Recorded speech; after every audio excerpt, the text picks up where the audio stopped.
जयदेव विहार नंदनकानन रास्ता को भीड़ मुक्त करी राजधानी को स्मार्ट और सुंदर करने को निर्माण विभागर मेगा प्लान जनगहलीपूर्ण एही रास्ता को एक स्वतंत्र कॉरिडोर बनाइबाकू निष्पत्ति नेइछि विभाग। एने आज लोकप्रिय मुख्यमंत्री मोहन चरण माझी कर कमल एही प्रकल्पर भित्ति प्रस्तर स्थापन होइछि। 952 कोटी टंका व्यय एही स्वतंत्र प्रकल्प कार्यक्षम हबो। एथिरे जयदेव विहार, कलिंग हॉस्पिटल छक, डमणा छक एवं किट छकरे 4टी फ्लाईओवर निर्माण कराजिबो।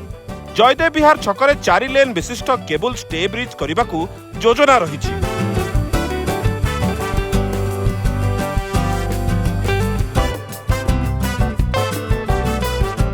एही रास्तार दुई पार्श्वरे 22,410टी गछ लगाइबाकू योजना रहिछि।